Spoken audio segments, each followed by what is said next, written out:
Police में जब कोई केस आता है तो सिर्फ आपके पास 2 पेज का FIR दे दिया जाता है, ओनली 2 पेजेस, और उस 2 पेज के बेसिस पे आपको केस का फाउंडेशन तैयार करना पड़ता है। If any member is not sleeping up to 11, तो आपको भी 11 बजे रात तक जगना है। तो investigation is not an easy work. हमारे समझ से तो कानून के हिसाब से चाहे कोई कितना भी बड़ा हो और कितना भी छोटा हो, सब इक्वल होते हैं। आपको जो पावर मिलता है वो सिर्फ not for personal use, power का हमेशा उपयोग ऑफिशियल ड्यूटी के निर्वहन के लिए किया जाना चाहिए। हार्ड वर्क और inculcating good habits, smart work means systematic और साइंटिफिकली काम करना। माने आपको फियरलेसली ग्रेट विजनरी बन के out of the box thinking के साथ कंफर्ट जोन से बाहर निकल के काम करना पड़ेगा। आप ऑनेस्ट रहिएगा तभी आपकी कंट्री का प्रोग्रेस होगा और नेशन का प्रोग्रेस होगा, आपका प्रोग्रेस होगा, आपके फैमिली का प्रोग्रेस। वही मनुष्य है जो मनुष्य के लिए मरे।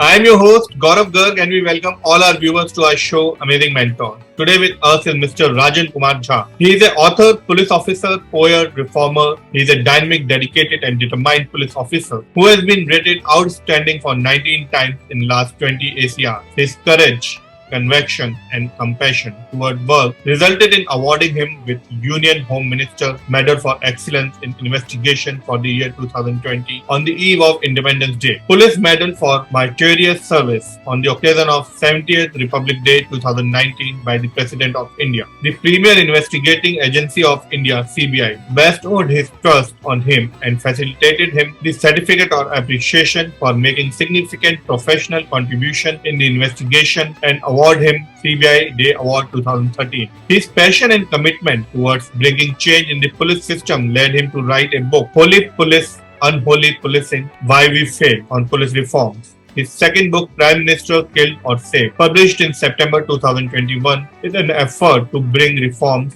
in our intelligence setup, and whole book is full of life-teaching lessons and success. His latest self-help book, Give Your Last Drop, 108 Easy and Proven Success Mantra, is published in July 2022, which is highly motivational. He believes in questioning convention and exploring creativity. He is passionate towards empowering subordinates and lower-ranking officers, and therefore he regularly mentors, guides, and gives actionable advice with his crystal clear insight to the officers by teaching them the importance of technological advancement in investigation. He believes in generation of game-changing, disruptive ideas and innovation in investigation. He was instrumental in extraditional and safe production of underworld Abu Salim and Monica Vedi from Portugal to India. He was also nominated by MHA India for training on post-blast investigation course at Montrose, Virginia, USA. He is currently Deputy Superintendent of Police, CBI. It's a pleasure to welcome Mr. Rajan Kumar Jha to our show, Amazing Mentor. Welcome, sir. Gaurav ji, सबसे पहले तो मैं आपको धन्यवाद करना चाहूंगा और आपके रिसर्च टीम को भी, जिन्होंने मुझे पता नहीं कहां से खोज निकाला और इतने अच्छे प्लेटफॉर्म अमेजिंग मेंटर पे मुझे इनवाइट किया। Thank you very much. इसमें मैं अपनी कुछ बात रख सकता हूं, अपने professional life as an author, मेरे जो भी कंट्रीब्यूशन है उसको मैं आपके सामने व्यक्त कर सकता हूं। आपके व्यूअर्स को भी बहुत बहुत धन्यवाद, जो भी देख रहे हैं, जो भी सुन रहे हैं। तो आपका बचपन कैसा रहा और बचपन से जुड़ी हुई कुछ यादें आप शेयर करना चाहेंगे हमारे शो में? मैं इससे पहले एक चीज और मैं कहना चाहूंगा कि इस शो में मैं जो भी कुछ बोल रहा हूँ that is totally my personal view. से मुझे किसी भी डिपार्टमेंट या गवर्नमेंट ऑर्गेनाइजेशन से मेरे किसी भी बात को लिंक करके नहीं देखा जाए, ये मेरा टोटली पर्सनल। गौरव जी, मैं बिहार में दरभंगा डिस्ट्रिक्ट का रहने वाला हूँ। दरभंगा से करीब 45 किलोमीटर पूर्व दिशा में मेरा गांव है, कसरौड़ उत्तरी के नाम से उसको जानते हैं। एक्चुअली बचपन में हमारे एरिया में बहुत ही बाढ़ आता था, हम लोगों के दरवाजे के ऊपर भी पानी आ जाता था। लेकिन ओवरऑल जो हमारा गाँव की जो पृष्ठभूमि है बहुत कोऑपरेटिव है, क्योंकि हमारे चाचा लोग भी हम लोगों के अगल बगल में ही रहते हैं। हमारे गांव में हमारा जो बॉर्न एंड ब्रॉट अप जिस ढंग से मेरा हुआ, काफी बढ़िया माहौल था। और चूंकि गांव के माहौल में उस टाइम में क्या होता था कि जैसे आप भोज खाने भी जा रहे हैं, आपको कोई इनवाइट कर रहा है, आपके सुख दुख में सब साथ होते हैं, तो इस तरह के अच्छे माहौल में लोग बहुत प्यार करते थे। चूंकि पढ़ने में मैं थोड़ा ठीक ठाक था गाँव में, तो गाँव में टीचर लोग भी और जो गाँव के निवासी लोग भी हैं, तो सभी लोग हमें बहुत प्यार करते हैं। तो काफी अच्छा से मेरा बचपन बीता अपने गांव में। तो आपकी स्कूलिंग और हायर एजुकेशन आपने कहाँ से कंप्लीट की?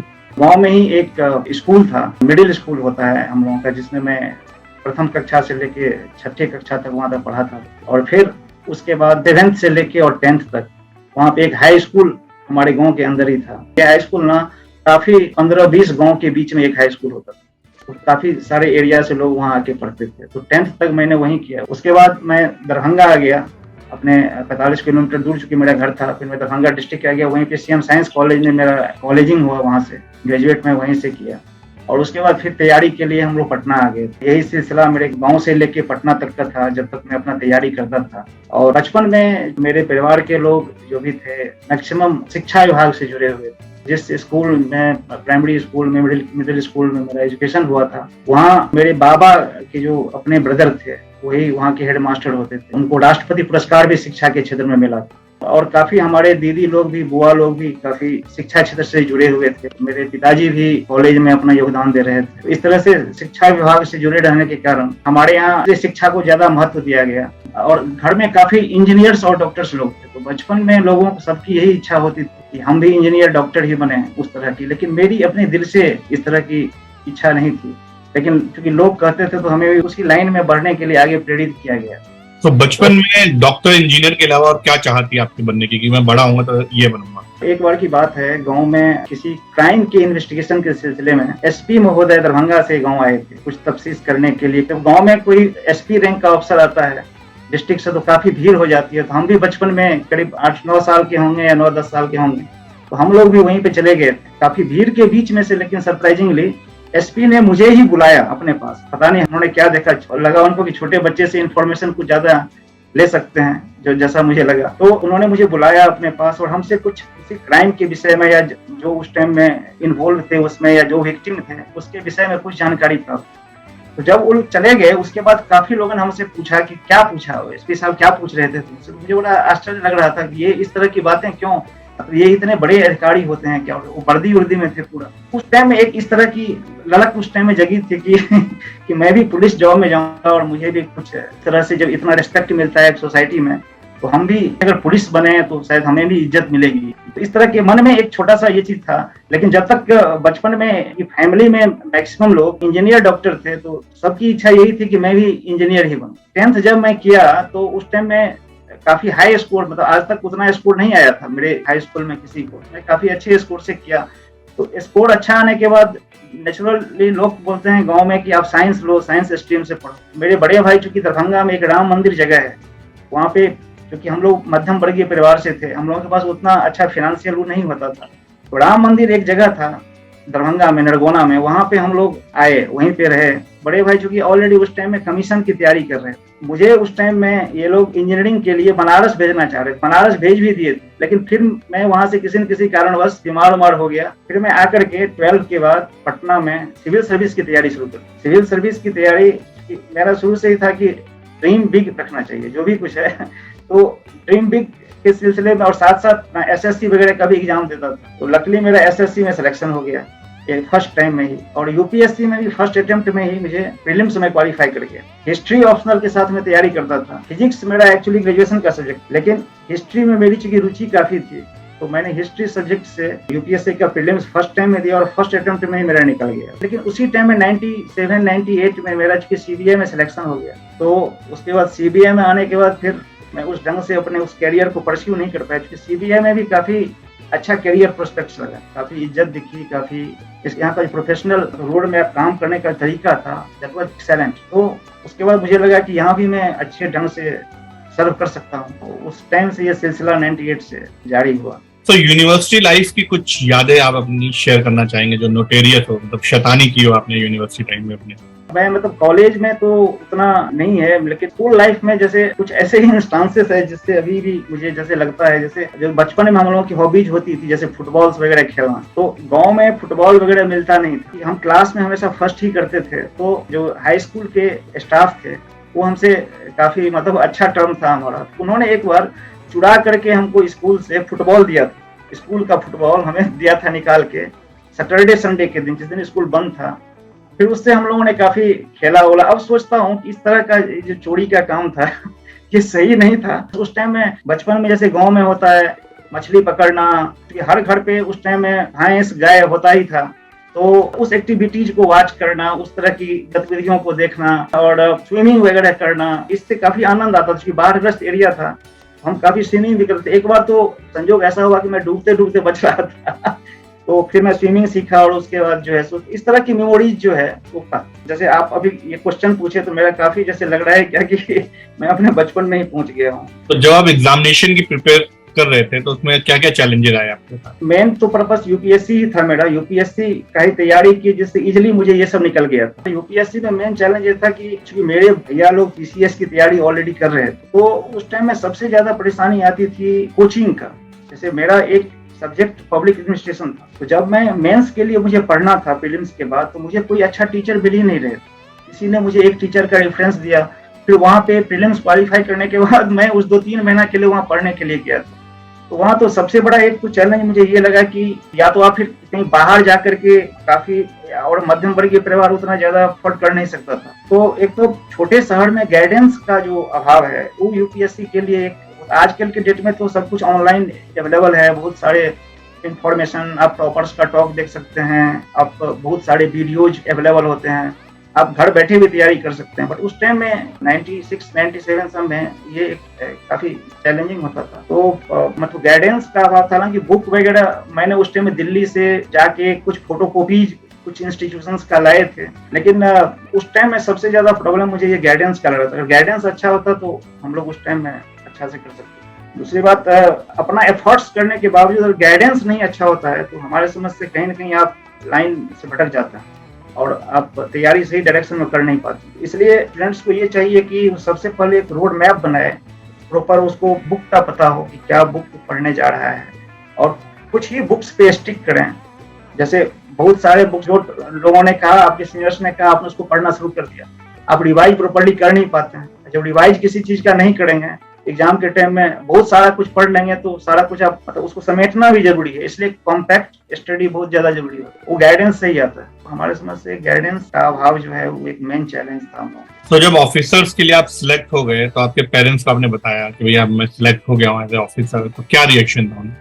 जी, उस टाइम में सीबीआई में जाना एक डिफिकल्ट काम होता था, क्योंकि 30-35 लोग ऑल ओवर इंडिया में सिलेक्ट होते थे और रिजल्ट पब्लिश होने के काफी दिनों के बाद पता चलता। तो जब पता चला तो फिर मैंने वहीं पे एसटीडी बूथ से गांव में उनको बताया था। मैं चूंकि उस टाइम में खुद अवेलेबल नहीं था, मेरे पिताजी लोग गाँव में रहते थे, गाँव के एक बगल के कॉलेज में वो अपना सेवा प्रदान करते। तो उस टाइम में उनके रिएक्शन को तो नहीं पता था, but he was very happy. उनको चूंकि हमारे घर में अभी तक सारे लोग इंजीनियर डॉक्टर ही हुआ करते थे या शिक्षण संस्था से जुड़े हुए थे, एक पुलिस लाइन में और एक सीबीआई के नाम से थोड़ा सा काफी लोगों को ये लगा कि ये एक दूसरे लाइन में गया है, और दूसरा अपने हॉबी, अपनी इच्छा के हिसाब से इसका जो बचपन का वो था उसको इसने फुलफिल किया है, तो उसमें पेरेंट्स को भी नेचुरली खुशी मिलती है। और दूसरी बात, उस टाइम में तो ये लगता है ना कि इससे थोड़ा सा समाज में अपने परिवार का भी इज्जत बढ़ता है, प्रतिष्ठा बढ़ती है, तो नेचुरली खुशी तो काफी थी। और मिडिल क्लास फैमिली के ऐसे पैसे बचा बचा के अपने बच्चों को पढ़ाता है,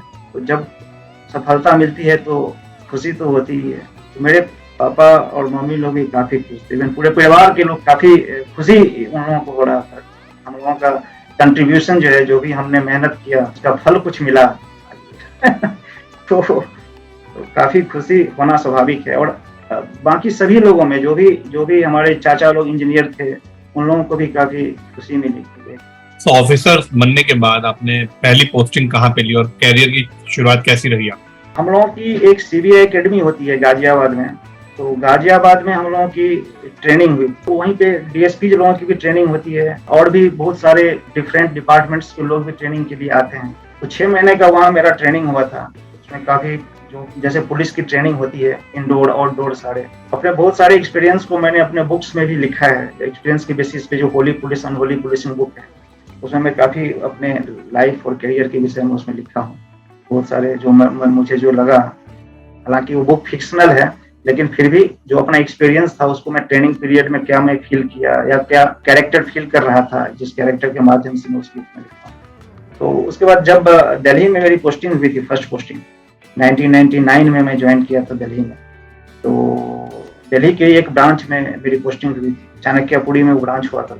जब मैं वहाँ पे आया था तो आते ही उस टाइम में IC-814 इंडियन एयरलाइंस की एयरक्राफ्ट थी, उसको पाकिस्तान के कुछ लोग हाईजैकर्स लोगों ने हाईजैक कर लिया। तो जब काठमांडू से वो फ्लाई की थी तो उसको एक्चुअली दिल्ली आना था, लेकिन वो दिल्ली नहीं आकर के उसको ये लोग पहले पाकिस्तान ले गए, फिर उसको दुबई ले गए, फिर दुबई के बाद उसको कंधार लेके चले गए, कंधार अफगानिस्तान में। तो काफी दिनों के बाद ये केस अंत में सीबीआई के पास आया। हम लोग उस टाइम में सीख रहे थे, काफी अच्छा लर्निंग एक्सपीरियंस था उस टाइम में। सभी पैसेंजर्स को एग्जामिन करना था, 179 पैसेंजर्स थे, प्लस 11-12 क्रूज थे, प्लस विक्टिम्स थे, कुछ लोगों को हाईजैकर्स ने मार भी दिया, 1-2 लोग इंजर्ड भी हो गए थे। तो इन्वेस्टिगेशन का दायरा काफी था, तो उसमें हम लोग, और उसी सिलसिले में मैं केस में इतना बिजी हो गया कि मैं अपना कैरियर को भी ठीक से परस्यू नहीं कर पाया। जो मैं सोच रहा था कि मैं यूपीएससी वगैरह का और प्रिपरेशन करूंगा, कैरियर में आते ही सबसे पहले एक ऐसे केस से मुझे और ऐसे मेंटर लोग मिले उस सिलसिले में। एक हमारे ग्रैंड डायरेक्टर श्री रिटायर्ड हुए हैं, श्री एम नारायणन साहब थे, वो हमारे एसपी हुआ करते थे उस टाइम। उनसे काफी सीखने का मौका मिला था उस टाइम में, उन्होंने काफी अच्छा से गाइड किया था। क्योंकि आपके पास अगर ऐसे एक्सपीरियंस ऑफिसर मिल जाएं जो आपको, क्योंकि सीबीआई में बहुत सारे कॉम्प्लिकेटेड केसेस को सोल्व करना पड़ा, ऐसी हालात में आपको अगर ट्रेनिंग ठीक से नहीं मिली, फील्ड में भी और ब्रांच में भी और ट्रेनिंग एकेडमी में भी, तो फिर आप उस ढंग से केस को सोल्व नहीं कर पाएंगे। एक चैलेंजिंग जॉब होता है। तो हमारी फर्स्ट पोस्टिंग वहीं दिल्ली में थी। दिल्ली के बाद वही सिलसिला चलता रहा। काफी केसेस में इन्वेस्टिगेशन हमने किया, बहुत सारे केसेस इन्वेस्टिगेट किया। मर्डर केसेस थे, रेप केस था, फेक इनकाउंटर केसेस थे, बॉम्ब ब्लास्ट केसेस थे।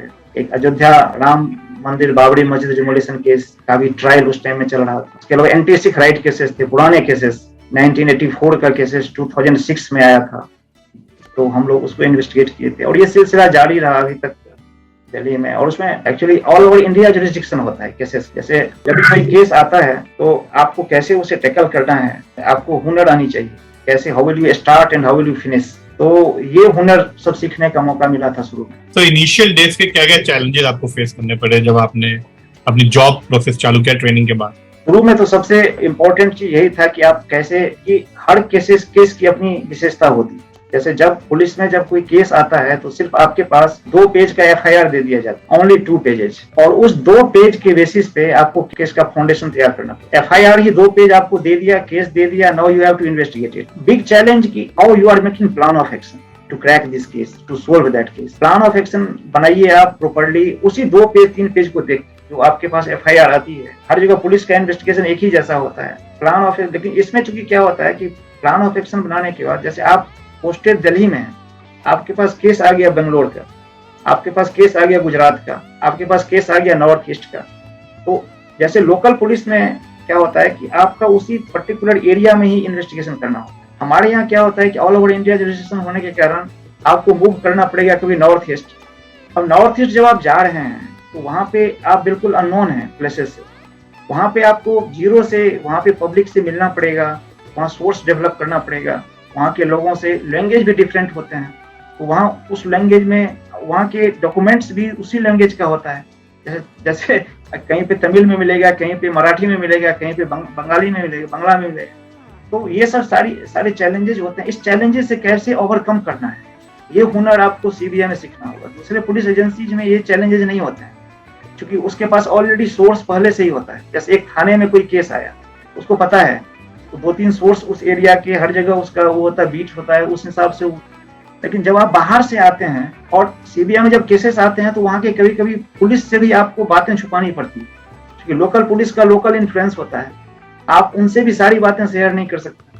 तो बहुत सारे चैलेंजेस होते हैं, जिस चैलेंजेस को और उसको कैसे टैकल करना है ये सीखना इंपॉर्टेंट। तो उस टाइम में आपके पास एक जबरदस्त टीम होना चाहिए। टीम वर्क इज इम्पोर्टेंट, क्योंकि आप अकेले तो कुछ कर नहीं सकते। आपके पास जब टीम रहेगा, क्योंकि एक सुदूर प्रदेश में जाकर के आप कभी जंगल में जाना पड़ता है, कभी फॉरेस्ट में जाना, कभी माउंटेन एरिया का इन्वेस्टिगेशन होता है, तो वहां पे आपको एक ऐसी सशक्त टीम बनानी पड़ेगी।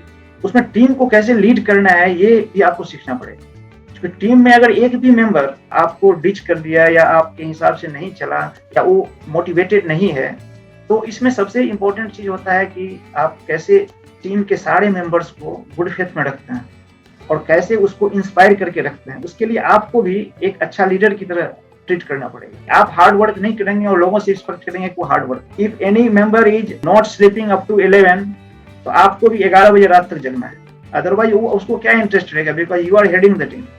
सो आपको कैसे टीम को इंस्पायर करना है आपसे ही इंस्पायर होगा वो, आप अगर काम करेंगे तभी करेगा। तो हार्ड वर्क और लीडरशिप क्वालिटी दिखाना बहुत जरूरी है। बस आपको मेंटर की तरह उसको ट्रीट करना पड़ेगा, उसे गाइड करना पड़ेगा, उसको आपको बताना पड़ेगा स्पेसिफिक कि कैसे जा रहे हो तो उस विटनेस से क्या पूछना है, किस तरह की इंफॉर्मेशन एक्सट्रैक्ट करना है, सोर्स को कैसे डेवलप करना है। तो बहुत सारी चीजें, चैलेंजेस लर्न करना पड़ता है इसको। जब आपको इंडिपेंडेंट केस मिलता है तो रेमिफिकेशन काफी नेशनल इंटरनेशनल टाइप का होता है केसेस का।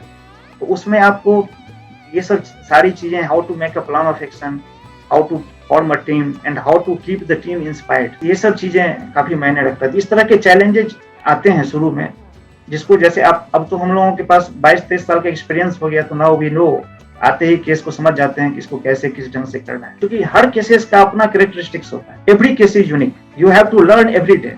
ऐसा नहीं होता कि एक केस आपने कर लिया, बिकॉज जब आपके पास केस आता है तो 2 पेज का आता है इन्फॉर्मेशन। जब आप चार्जशीट फाइल करते हैं तो वो करीब 10,000 पेज का होता है। तो आप 2 पेज से 10,000 page, it is just like, मतलब हम समझते हैं कि जैसे एक बुक लिखना होता है, you have started with some simple idea और उसके बाद उसको आप 70,000 वर्ड पे ले जाते हैं। It is like that. Investigation is not an easy work, और इसमें आपका एक्सपोजर भी खूब होता है। जैसे नए नए केसेस आए, किसी सेक्टर का केस आया, आप कभी फार्मर से मिलते हैं, कभी साइंटिस्ट से मिलते हैं, कभी उस केस के सिलसिले में आपको इंजीनियर से मिलना पड़ता है, कभी आप IAS ऑफिसर से मिलते हैं, कभी उस एरिया के DM से मिलना पड़ता है।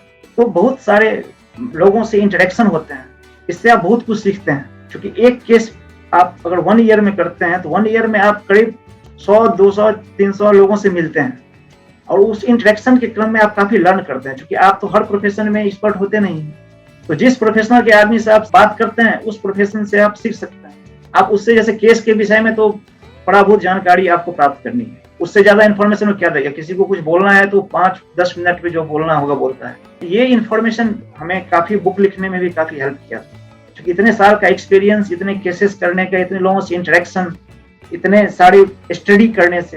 क्योंकि आप जिस सेक्टर का केस कर रहे हैं, मान लीजिए CPWD का केस कर रहे हैं, तो आपको CPWD के विषय में पूरी जानकारी प्राप्त करनी है। आप अगर मान लीजिए किसी IAS ऑफिसर के खिलाफ केस कर रहे हैं, तो अब उनकी कहाँ पोस्टिंग हुई, कैसे क्या हुआ, सारा कुछ उनका डाटा आपको कलेक्ट करना पड़ेगा। Means lot of information you need to learn. तो ये एक चैलेंजेस होते हैं, काफी चैलेंजिंग लगा था ये थ्रू आउट ये प्रोसेस में। अभी तक काफी एक्सपीरियंस इससे हुआ इन्वेस्टिगेशन करने से। तो अफसर बनने के बाद आपकी लाइफ में क्या क्या चेंजेस आपको फील हुए? सबसे पहले तो जब स्टूडेंट लाइफ में आप रहते हैं तो you are thinking for yourself only, you see a great dream, एक बड़ा विजन आप देखते हैं कि हमें ये काम करना है, उसके लिए आप तैयारी करते हैं, दिन रात मेहनत करते हैं।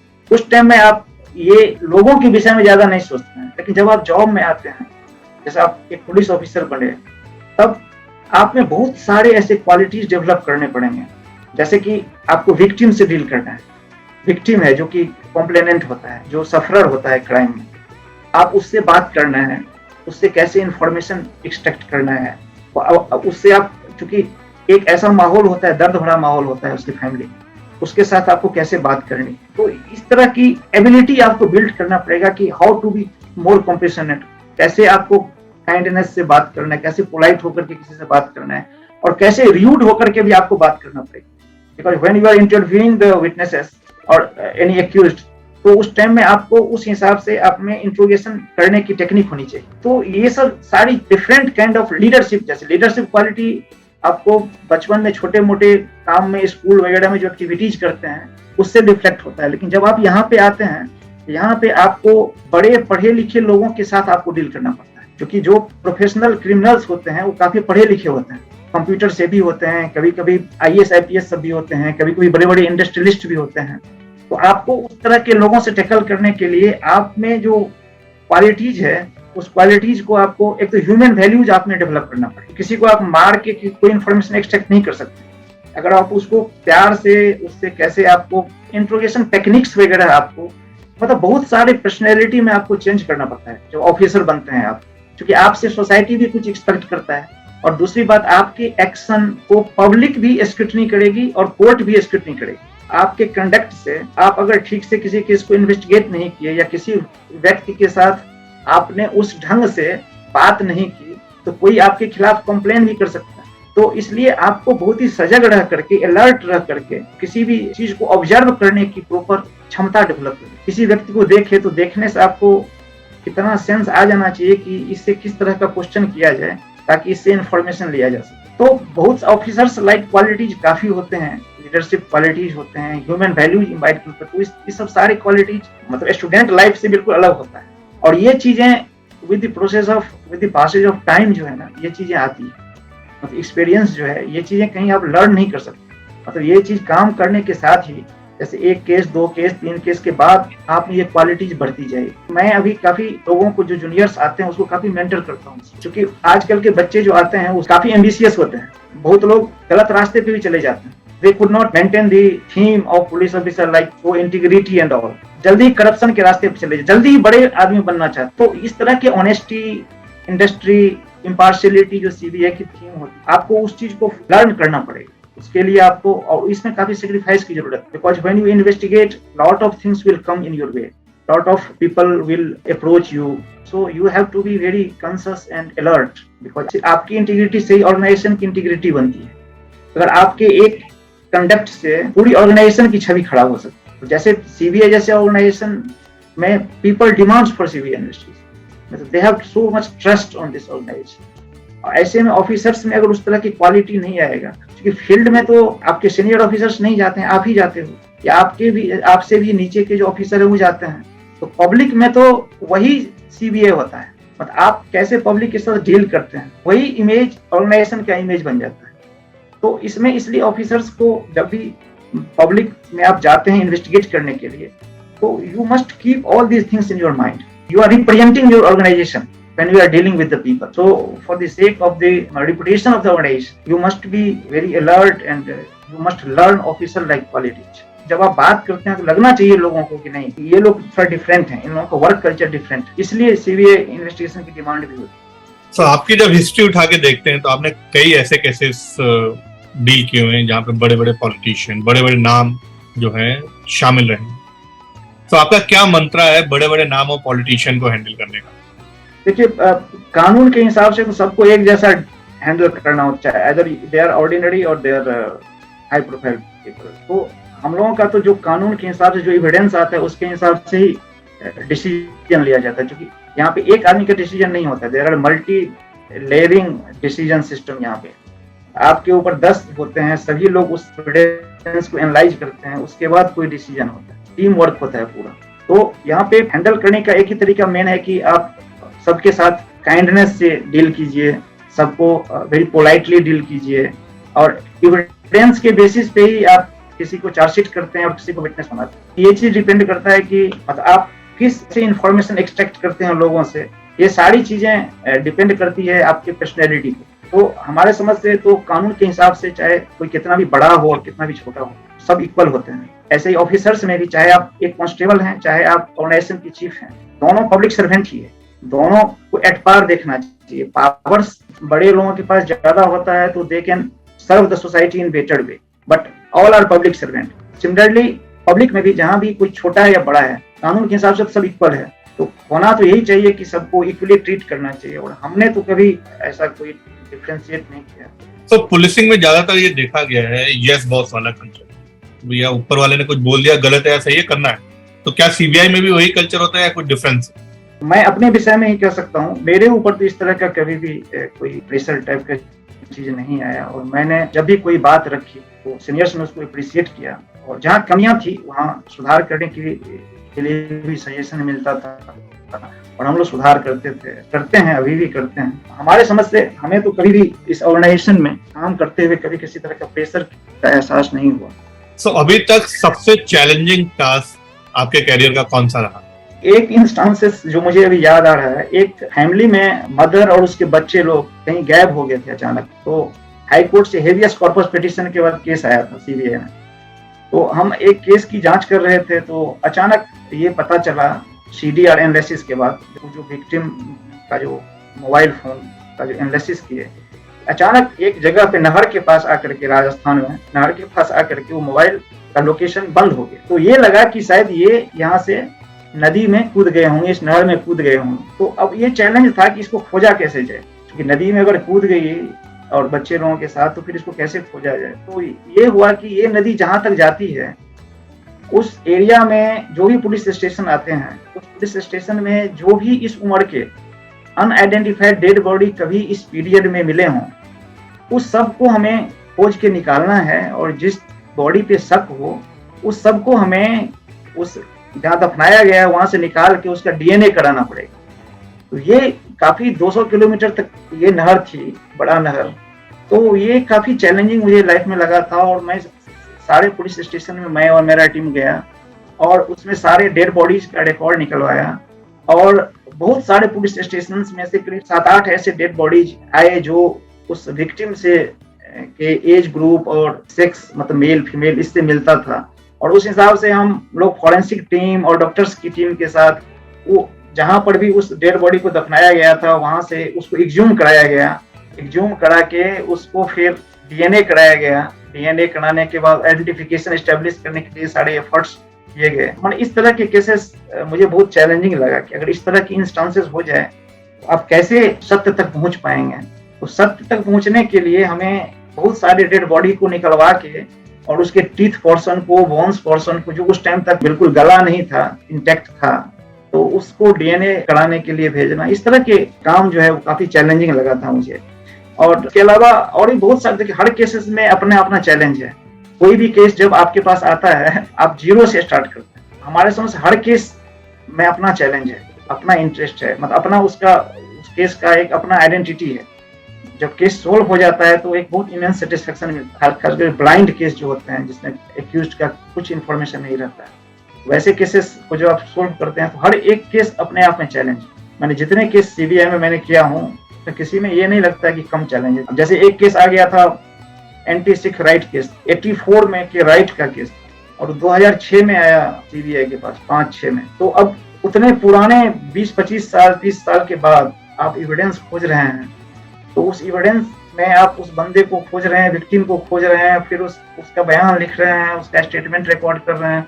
ये सब सारे कुछ मतलब इस तरह के केसेस भी चैलेंज होते हैं। कभी कभी कुछ केसेस आते हैं जो मर्डर है कि सुसाइड है, अब इस तरह के केसेस आपको सोल्व करना है। तो मतलब हर केस का अपना एक अलग चार्म होता है और एक अलग चैलेंज होता है। तो as deputy superintendent of police in CBI आपकी रोल्स एंड रिस्पांसिबिलिटीज क्या है?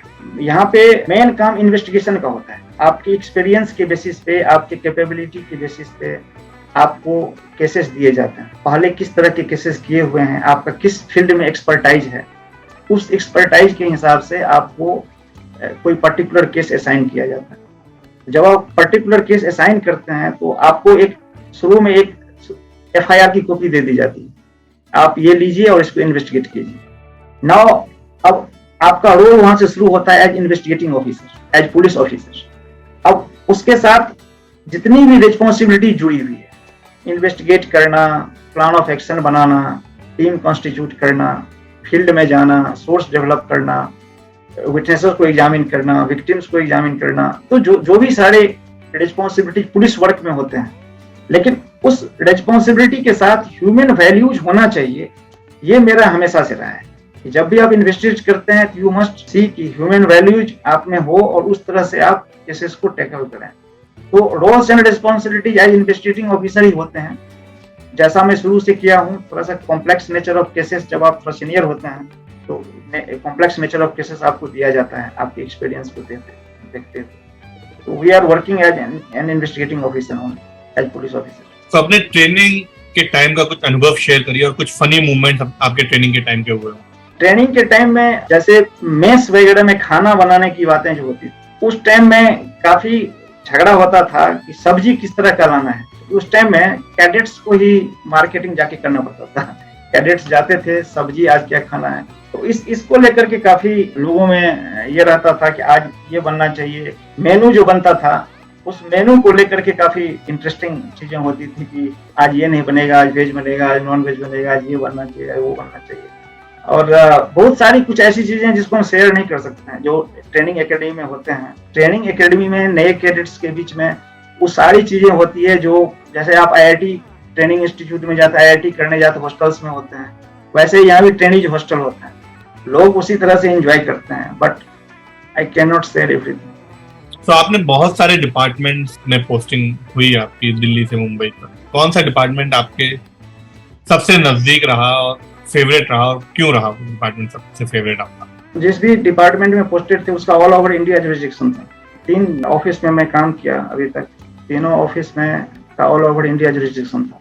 तो केसेस हर जगह के आते थे, तो उसमें काफी मुझे घूमने में बहुत अच्छा लगता था। जहाँ के भी केसेस आए, जैसे कभी बंगलोर का केस आ गया, कभी गुजरात के आगे, कभी राजस्थान के आगे, कभी नॉर्थ ईस्ट के आगे, कभी बिहार के आगे, बिहार के काफी केसेस हमने किया था। तो इसमें सबसे इंटरेस्टिंग ये होता है ऐसे ब्रांच में कि आपको पूरे इंडिया घूमने का मौका लगेगा। आप वहाँ के कल्चर को सीखेंगे, वहाँ के लोगों से मिलेंगे। हर स्टेट में थोड़ा थोड़ा पुलिसिंग में फर्क होता है, वहाँ के पुलिस से आपका इंटरेक्शन होगा।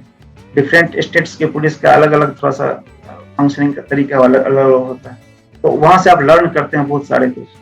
तो ये सारे जितने ब्रांचेज में था, इस सबका ऑल ओवर इंडिया जुरिस्डिक्शन था, और मैं उसको काफी एंजॉय किया। बॉम्बे से लेकर दिल्ली तक हर जगह के केसेस आते थे। आपको सभी तरह की agencies, police, intelligence agencies, police agencies, other agencies से मिल करके काम करने का मौका मिलता है।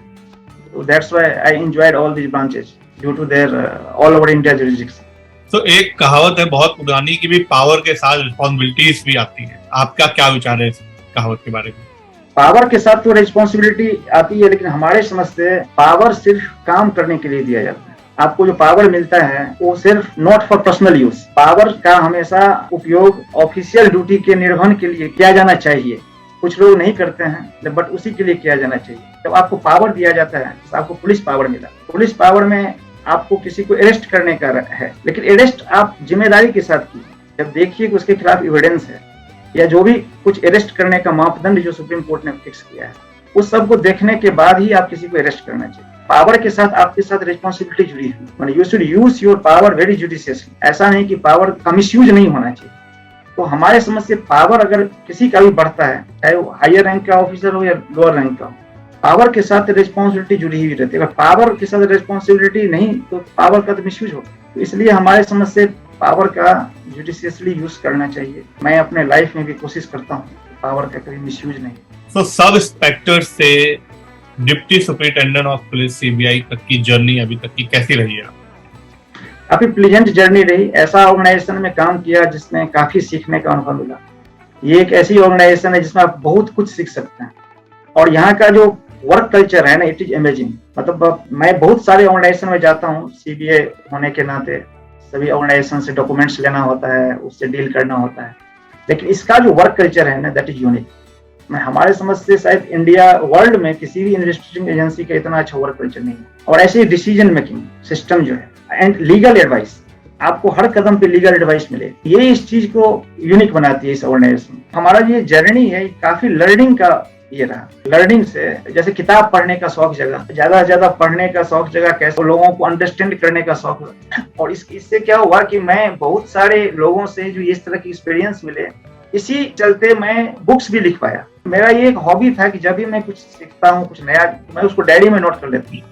तो डायरी में नोट करने से क्या होता है कि आपके पास यू विल बी रिच और लॉट ऑफ आइडियाज। आपके पास काफी आइडियाज काफी हो जाएंगे, फिर आप यू कैन कभी भी किसी स्टेज में कुछ लिखना हुआ तो आप उस एक्सपीरियंस का यूज कर सकते हैं, उस स्टोरीज का यूज कर सकते हैं। जैसे किसी लोगों से आप कोई कहानी सीखे, उसमें कुछ न कुछ तथ्य होते हैं, कुछ न कुछ आपको लिखने को मिल जाएगा, उस चीज को आप लिख लीजिए और कहीं न कहीं यूटिलाइज कर लीजिए। तो ये जो एक प्रोसेस है वो काफी लर्निंग प्रोसेस रहा और काफी एंजॉय किया। तो आपने कई तरीके के केसेस हैंडल किए हैं, crime cases, custodian death cases, murder, rape case, bomb blast cases, fake encounter cases.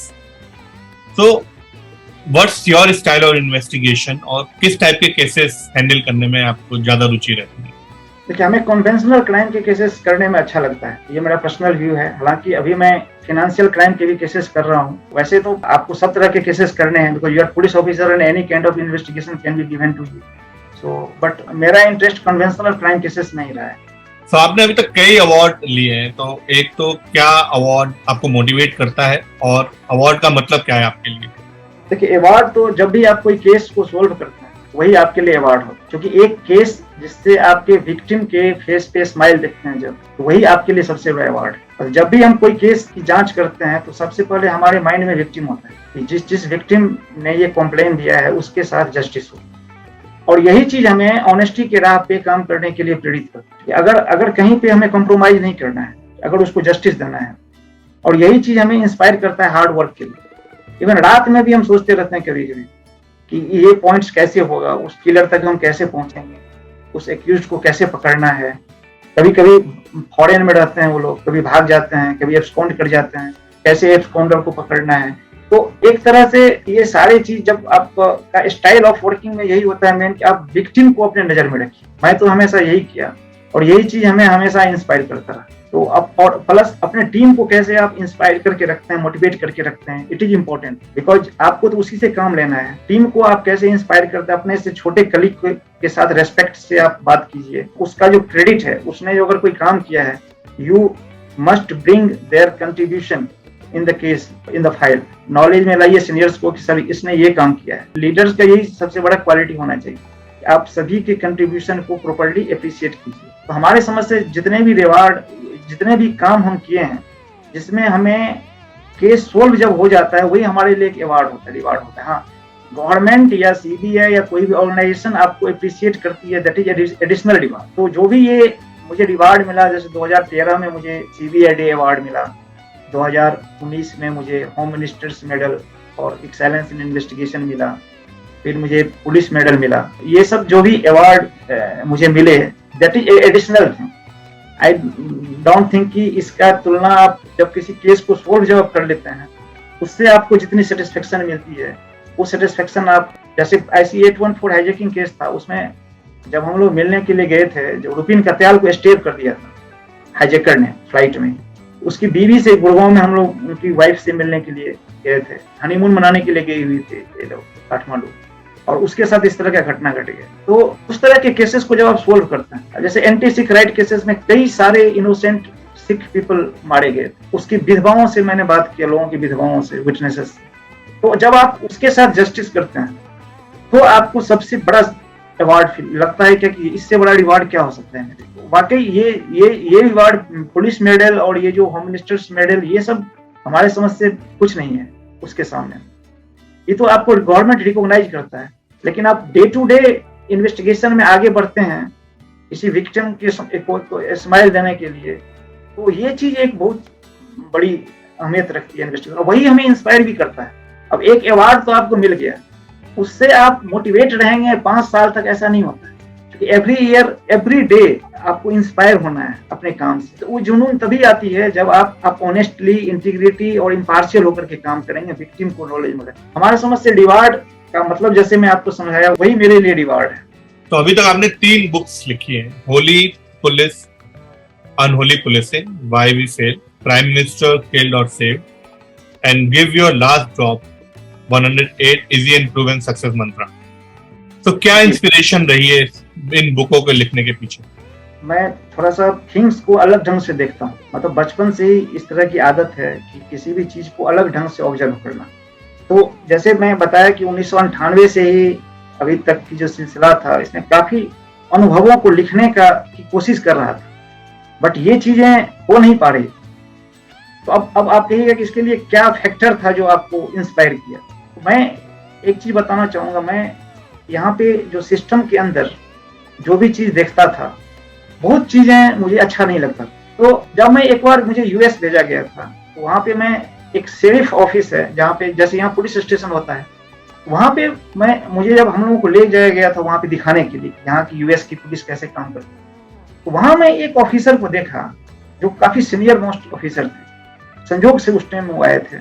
वो खुद ही गाड़ी ड्राइव करके आए थे, उनके पास खुद ही एक पिस्टल था, और खुद अपना गाड़ी पार्क करके अपना बैग उठा के और अपने चैम्बर तक अकेले गए थे। मुझे लगा कि इसी प्रोसेस में इंडिया में एक ऑफिसर के लिए 7 आदमी चाहिए। एक ड्राइवर चाहिए जो उनको ड्राइव करके लाएगा, एक बंदा गेट खोलने के लिए होना चाहिए जो उनकी गाड़ी को गेट खोलेगा, एक उनका बैग उठाएगा, एक लिफ्ट के पास खड़ा रहेगा, एक मतलब ये जो कॉलोनियल माइंडसेट है हमारा, वहां पे मुझे लगा कि हमारी कंट्री का भी अल्टीमेट गोल तो यही है कि हम भी डेवलप्ड नेशन की तरह बने। हर कंट्री का, डेवलपिंग कंट्री का, इंडिया का भी गोल होता है कि मैं US की तरह बनूं। जब US का ऑफिसर इस तरह से बिहेव करता है, US का ऑफिसर जब इतना डाउन टू अर्थ है, तो फिर हम लोग किस गलत फहमी में जी रहे हैं।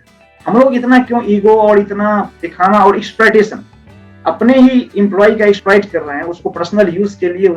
तो ये चीजें मुझे बहुत खराब लगा, और ये सिर्फ पुलिस में ही नहीं बल्कि हर विभाग में इस तरह का चीज देखने को मिलता है।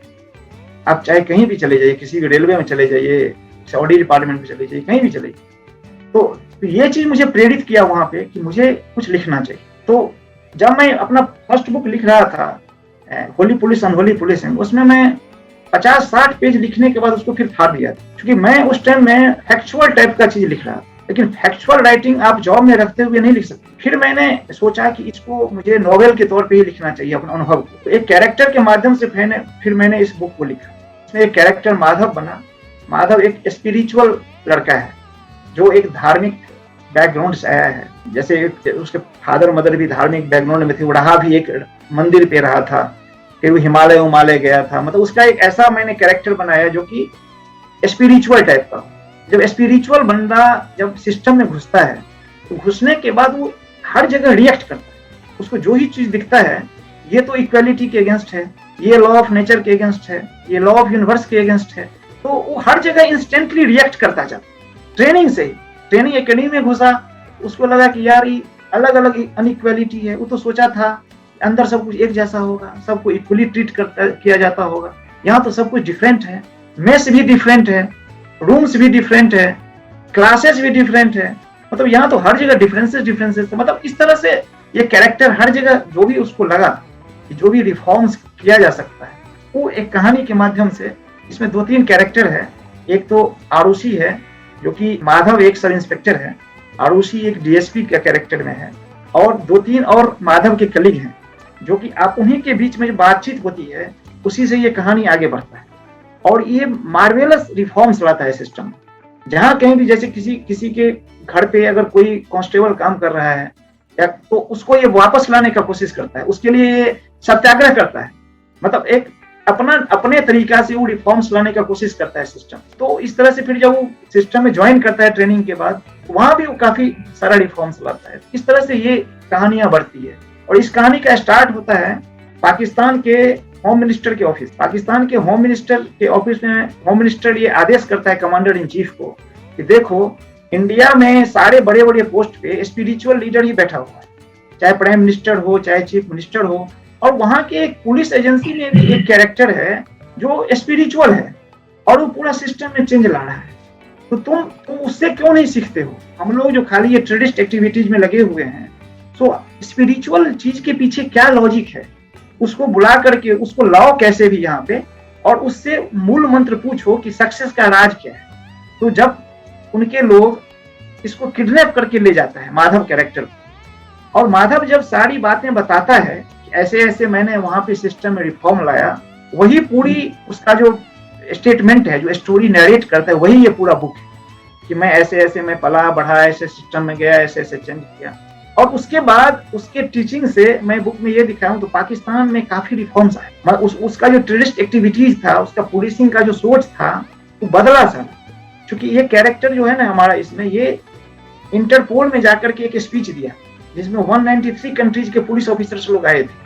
उसमें उन्होंने स्पिरिचुअलिटी को दिखाया कि कैसे एक यूनिवर्सल पुलिस का कॉन्सेप्ट बन सकता है, कैसे पुलिस का भी इमेज सुधर सकता है, पुलिस का जो गंदा इमेज है पब्लिक में उसको कैसे आप सुधार सकते हो। एक अच्छा पुलिस, एक आइडियल पुलिस सिस्टम को कॉन्सेप्चुलाइज किया गया है इस बुक। ऐसे ही सेकंड बुक है, उसका इंस्पिरेशन भी मुझे मिला, तो उसमें भी मेरा सारा बुक आपको इंस्पिरेशनल मिलेगा। हर कैरेक्टर के माध्यम से मैं बहुत सारे गुड जो हैबिट्स हैं लोगों में कैसे आना चाहिए सक्सेस के लिए, वो सारे चीज का मैं जिक्र किया हूँ उस कैरेक्टर के माध्यम से। क्योंकि मैं कैरेक्टर को ही इतना विशाल बनाया हूँ कि उसमें सारे ह्यूमन वैल्यूज हैं।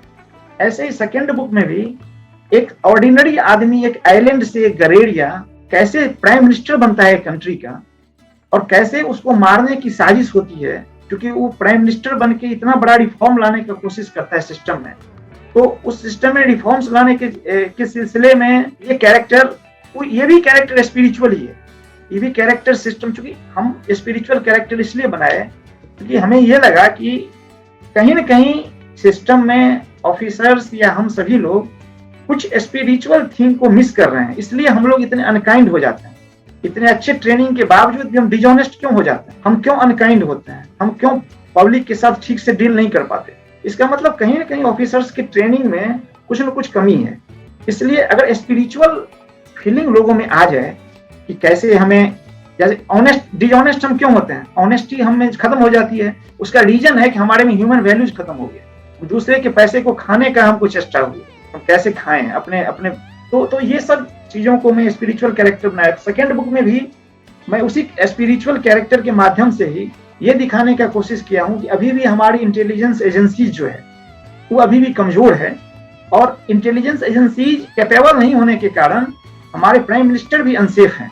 इस बुक में जो कैरेक्टर में जो प्राइम मिनिस्टर को दिखाया गया है वो कैरेक्टर, और कैसे अभी भी लॉर्ड शिवा के बदौलत ही हमारा प्राइम मिनिस्टर भगवान के भरोसे ही, जिसको बोलते हैं भगवान के भरोसे ही बचे हुए हैं, हमारी इंटेलिजेंस एजेंसीज के भरोसे नहीं बचे हुए हैं। तो इसका कंसेप्ट, इसलिए इस बुक, ये बुक मेरे पास है, इसमें आप देखेंगे लॉर्ड शिवा और उनको हक किए हुआ है, मतलब ये लॉर्ड शिवा के बदौलत ही इनकी रक्षा हो पाई। ये भी जो बुक बनाया हूँ इसमें मैं 108 ऐसे छोटे छोटे गिव योर लास्ट ड्रॉप, छोटे छोटे चैप्टर्स को बनाया ताकि लोग जल्दी में इसको पढ़ के अपने आप को इंस्पायर कर सके। नॉर्मली उसी दोनों बुक्स का ही मैंने कैरेक्टर्स के माध्यम से जो गुड क्वालिटीज लोगों में डेवलप करने का थीम रखा था, उसी तरह के कॉन्सेप्ट्स को इस पे मैं कंपाइल किया। 108 गुड हैबिट्स लोगों में होना चाहिए। तो इसको 108 जो अपना मेथोलॉजी के हिसाब से मैं इसको उस ढंग से इसमें डालने का कोशिश किया।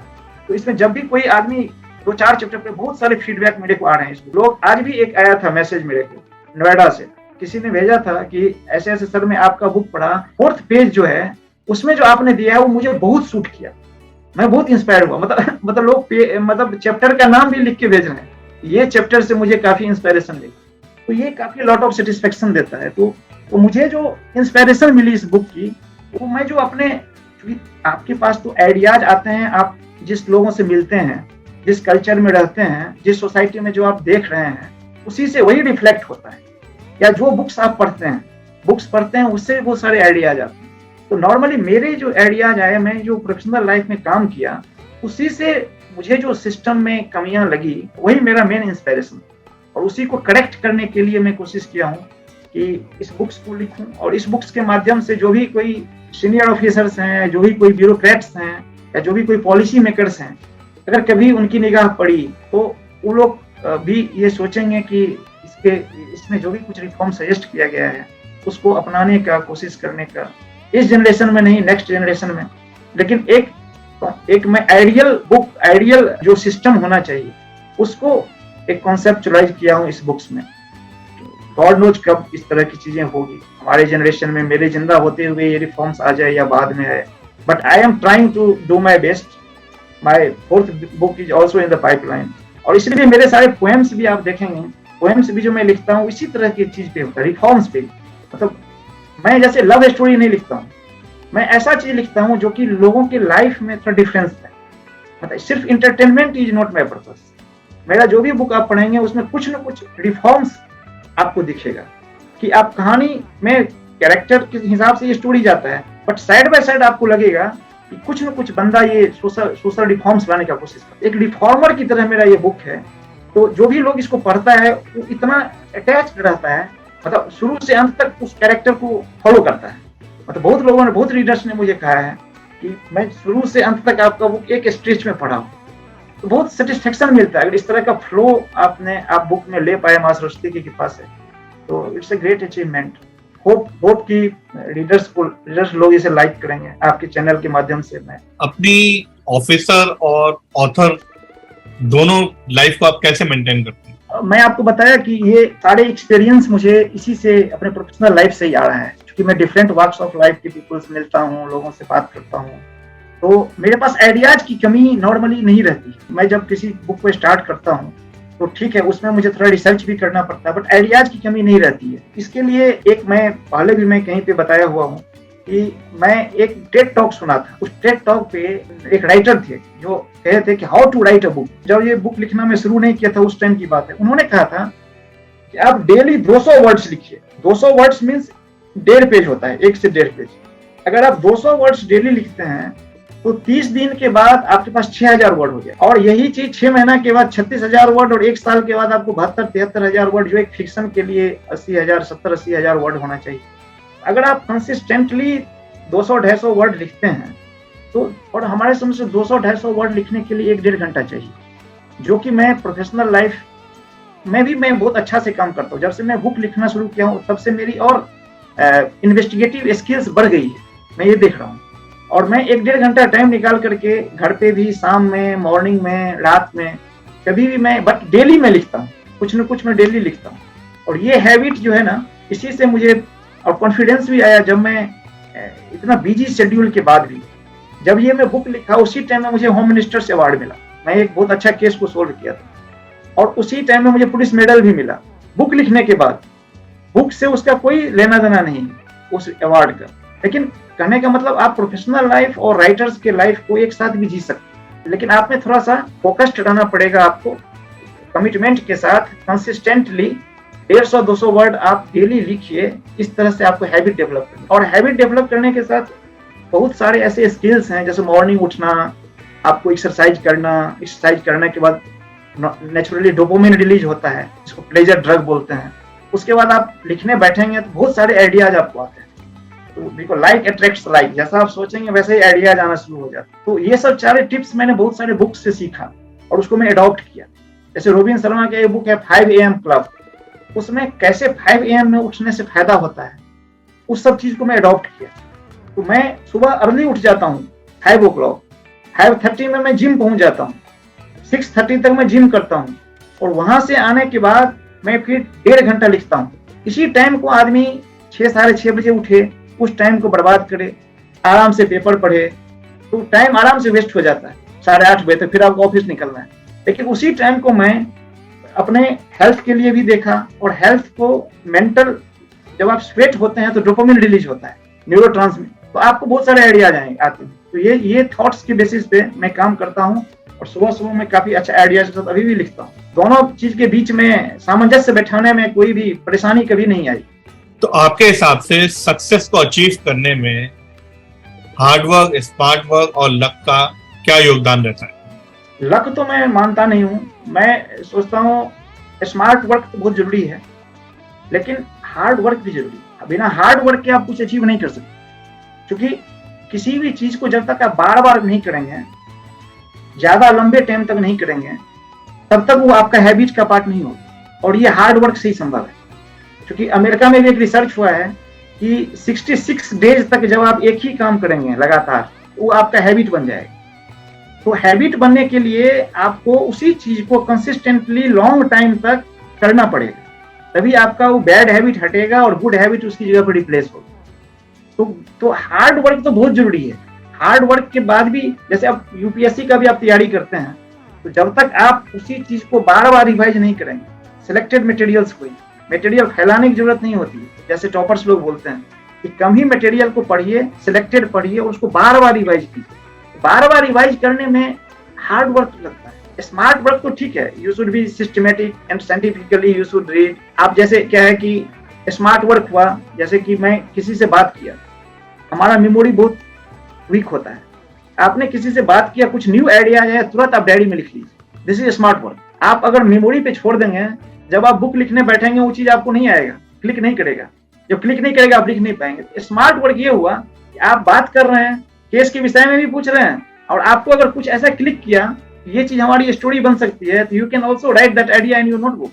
तो इसलिए मैं हमेशा एक डायरी रखता हूँ।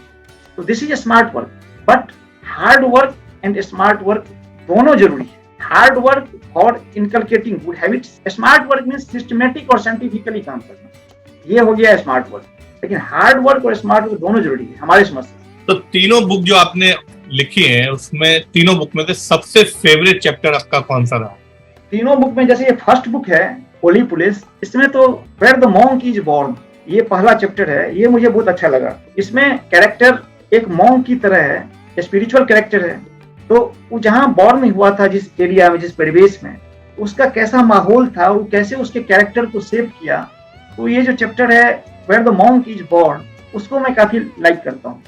और सेकेंड बुक में एक चैप्टर है विजिट ऑफ एलियंस होम। वो कैरेक्टर एलियंस के घर में जाता है, एलियंस उसको ले जाता है। एलियंस जिस प्लेनेट पे रहता है, वो प्लेनेट काफी डेवलप्ड है, प्लेनेट पे जाके ये कैरेक्टर ये लर्न करता है कि क्या मैं अपने प्लेनेट को भी, अपने कंट्री को भी इसी तरह का बना सकता हूँ क्या।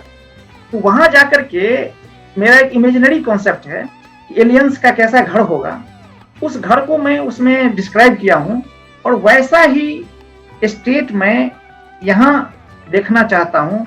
ऐसे करके कैरेक्टर जो वहाँ विजिट किया और वहाँ सब कुछ अलग अलग चीज देखा, अलग अलग डेवलप्ड चीज देखा, तो काफी इंस्पायर्ड हुआ। तो वो जो चैप्टर है विजिट ऑफ एलियंस होम, ये मुझे बहुत अच्छा लगा था। इस बुक में चैप्टर नंबर 4 या 5 है फॉर्चून फेवर्स द ब्रेव। ये चैप्टर मुझे काफी इंस्पायर किया, तो मैं हमेशा पढ़ता हूँ और इस बुक्स को मैं हमेशा पढ़ता रहता हूँ। ये चैप्टर्स मुझे खुद भी काफी इंस्पायर करता है कि जब आप बुक्स लिख लेंगे, एक स्ट्रेच में तो आप 150 वर्ड लिखते हैं, 200 वर्ड लिखते हैं, जब ये लिखते 70,000 हो जाता है और तब आप जब खुद उस बुक को पढ़ते हैं तो आपको लगता है कि ये राइटिंग कैसे संभव हो पाया। मतलब राइटर को भी सरप्राइज होता है, क्योंकि आपने तो small daily consistent effort make a tsunami result, मतलब आप तो स्मॉल डेली कंसिस्टेंट एफर्ट किए, जब वो सुनामी बन गया, एक बुक तैयार हो गया, तो आपको खुद ही मन होगा और आप खुद ही सरप्राइज होंगे, यार इस चीज में कैसे लिख दिया। तो ये चीजें होती है, ये चीजें, लेकिन इसलिए कहा जाता है कि किसी भी काम में थोड़ा थोड़ा प्रोग्रेस डेली करना चाहिए, उसी से आदमी सक्सेस होता है। मतलब आप अगर ये सोचेंगे, जैसे जो भी कोई एस्पायरिंग ऑथर है, वो अगर ये सोचेगा कि यार इतना बड़ा बुक में कैसे लिखूंगा, कभी नहीं लिख पाए। You start with 100 words and consistently you keep writing 100 words every day, you will get a book after 6 month. यही चीज है, ऐसे कंसिस्टेंटली काम करना चाहिए और उसी मोटिव पे मैं चल रहा हूँ और मैं काफी इंस्पायर होता हूँ अपना बुक पढ़ के। क्योंकि जब आप एक बुक पढ़ते हैं ना और खुद ही इंस्पायर होते हैं, आप ये चीज फील कर सकते हैं कि दूसरा भी पढ़ता होगा तो ऐसे ही इंस्पायर होता होगा। जब आपको कोई चीज अच्छी लगती है, आप मतलब एजुकेटेड हैं, एक्सपीरियंस्ड हैं और आप एक इंडिपेंडेंटली अपना ये बुक पढ़ के देखिए, अगर आपको इंस्पायर करता है तो इसका मतलब है कि you have written it well, दूसरे को भी इंस्पायर करेगा। तो ये चीज मुझे लगता है। तो आपके हिसाब से आइडल रीडर कौन होता है? मुझे अभी तक नहीं मिला है। 2-3 लोग हैं जिन्होंने बहुत अच्छा फीडबैक दिया, मुझे लगा कि इन्होंने डीपली पढ़ा है, बट अभी भी उस तरह का रीडर मुझे नहीं मिला है जो मैं, क्योंकि अभी क्या होता है कि शायद लोगों की रीडिंग हैबिट खत्म होती जा रही है आजकल डिजिटल डिस्ट्रैक्शन के चक्कर में। वैसे भी हमेशा से पढ़ने वालों की संख्या कम रही है। जब आप रीडर्स नहीं होंगे तो you can not be a good leader, और रीडर जब आप होंगे तभी आप you can be a good writer. हमें तो अभी तक उतना जैसा मैं एक्सपेक्ट करता हूँ वैसा रीडर मेरे बुक का अभी तक कोई मिला नहीं। लेट अस सी, कोई मिल जाए। Hope for the best. तो आप जो है मैनी रोल्स प्ले करते हैं, author, police officer, poet, reformer, तो इसमें से कौन सा सबसे फेवरेट रोल है आपका और व्हाई? ऑथर, क्योंकि जैसे कोई एक केस करता हूँ, तो किसी एक प्रोफेशनल लाइफ की बात कर रहा हूँ, तो मैं एक पर्टिकुलर ग्रुप ऑफ विक्टिम्स को सेटिस्फाई करता हूँ। लेकिन जब मैं बुक लिखता हूँ तो हर वर्ड और हर लाइन और हर पैराग्राफ के लिखने के पीछे मेरा ये मंतव्य रहता है कि if this paragraph can make difference in the life of others. कहीं भी कोई भी मेरा बुक आपको पढ़ने का कभी मौका मिलेगा, तो आप तो बहुत बिजी रहते हैं, कभी पढ़िएगा, आपको लगेगा कहीं से भी कोई भी चैप्टर टर्न कर लीजिए, you will get it very inspiration. तो मुझे ये लगता है कि अगर आदमी के पास टाइम नहीं है पढ़ने का, कभी कोई पेज पलट दे, इसलिए जब मैं एक भी वर्ड लिखता हूँ ना, तो मेरे पीछे यही मनसा होती है कि मैं ऐसे लिखूं कि वो भी कोई पढ़े, क्योंकि if you want to be remembered even after your death you must write a book. Because आपके जो ये प्रोफेशनल काम है, फाइलों में दब जाएंगे, कोर्ट में चले जाएंगे, कोई नहीं देखने वाला है, nobody will remember your work, but if you want to be remembered even after your death you must write a book. और जब मैं यही चीज दिमाग में रहता है, इसलिए जब भी मैं लिखता हूँ तो एक एक वर्ड, आपको पता नहीं 150 वर्ड लिखने में मुझे इतनी खुशी मिलती है, इतना प्लेजर मिलता है, और मैं इतना डेडिकेशन के साथ वर्ड लिखता हूँ। मैंने जैसे होता है ना कि एक एक वर्ड लिखने में आपने जान लगा दी, क्योंकि लिखते टाइम में उस पेज के ऊपर में रीडर की छवि होती है। जो भी कोई पढ़ेगा, कोई भी व्यक्ति तो पढ़ेगा, तो उसको ये अच्छा लगे। तो इसलिए as an author I think I can make difference in the life of others in more better way than what I do in my professional life. So as a writer, I feel more satisfaction. तो जब पहली book आपकी publish होके hard copy बन के आपके हाथ में आई, तो क्या फीलिंग आई? अमेजिंग। मुझे पब्लिशर ने मुझे फोन किया, मैं दिल्ली के ऑफिस में था, तो ऐसे ही केसेस में लगा हुआ था काम में, सेकेंड बुक लिख रहा था। पब्लिशर हैं विवेक गर्ग साहब, मानस पब्लिकेशन के हैं, दरियागंज से मुझे फोन किया कि राजन जी आपका बुक रेडी होके आ गया है, आप आ जाइए, ले जाइए। मैं इमीडिएटली अपने बॉस से अनुमति ली और तुरंत दरियागंज पहुंच गया। दरियागंज से लाने के बाद बुक हार्ड कॉपी था, हार्ड बाउंड होता है। ये बुक जो मैं पकड़ा हाथ से, इतना सुकून मिला मुझे, मतलब मुझे एक ग्रंथ की तरह ये बुक लगा। मुझे जैसे लगा कि मैंने रामायण लिख दी। मैं इसको पलटा अंदर में पेज, अपना नाम देखा, अपना पिक्चर देखा, इतनी खुशी हुई। फर्स्ट बुक जब मैं देखा था, 10 बुक ऑथर को फ्री मिलता है, जब आप पब्लिशर आपको फ्री देते हैं 10 बुक। तो आते ही मैं सबसे पहला बुक अपने डायरेक्टर साहब को जाके मिला।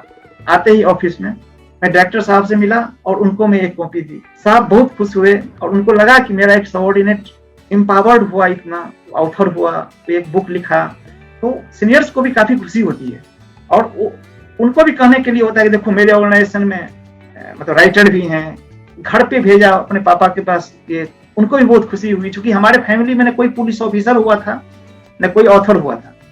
फर्स्ट टाइम मैं ये नए नए एरिया को एक्सप्लोर किया था एज एन ऑथर, और प्लस हमारे गांव में भी शायद ऑथर कोई नहीं है, मतलब I am the first author. तो ये चीजें काफी सेटिस्फेक्शन मिला। और हमारे समझ से जितना जॉब में मुझे, जॉब का फर्स्ट डे जितना मुझे खुशी नहीं दी, उतना मुझे ये फर्स्ट डे जिस दिन मेरा ये बुक मेरे हाथ में आया था, तो that day give me full satisfaction. उसके बाद ये सिलसिला जारी रहा। फिर सेकंड बुक आई, तो जो फर्स्ट टाइम का होता है ना, वो चीज सेकंड में उतना नहीं हुआ। बॉम्बे में भी काफी 1-2 डायरेक्टर्स लोगों ने ये बुक मंगाया है, फिल्मों का सोच रहे हैं वो लोग। लेट अस सी कहाँ डेस्टिनी आपको ले जाता है। तो चाइल्डहुड सबसे फेवरेट बुक रही है आप? चाइल्डहुड में तो आदमी उतना नहीं होता है, जब थोड़ा सा 10th में आए थे, हाँ, तब मुझे एक बुक महात्मा गांधी का, वो घर में ऐसे ही रखा हुआ, तो माय एक्सपेरिमेंट विद ट्रुथ, वो मुझे काफी इंस्पायर किया। मैं काफी अच्छा से पढ़ा था उस बुक को, काफी अच्छा लगा था मुझे, एक एक पेज में पढ़ा था उसका। और मेरे बाबा भी गांधी जी के लिए बहुत कुछ बोलते थे, तो उनके जीवन बुक को पढ़ने के बाद काफी कुछ मुझे, मतलब कुछ बड़ा पेट्रियोटिक टाइप का, कुछ देशभक्ति की भावना टाइप का एक चीज मन में आया था कि मैं भी कभी कुछ पढ़ूंगा, लिखूंगा, इस तरह की बातें। गांधी जी का वो बुक मुझे बहुत इंस्पायर किया था। तो आपकी प्रोफेशनल लाइफ में आपके मेंटोर कौन है?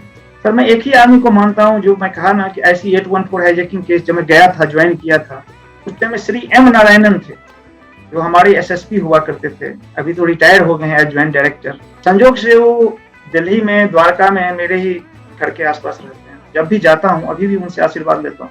और उन्होंने ही 2010 में एक बुक लिखी थी, वॉइस ऑफ सीबीआई। तो उन्हीं से मुझे ये भी प्रेरणा मिली थी कि मेरे बॉस भी जब बुक लिख सकते हैं, कि नॉर्मली मेरे पब्लिशर भी कहा करते थे कि नॉर्मली आईएएस और आईपीएस लोग ही बुक लिखते हैं, नॉर्मली जो ऑथर हैं।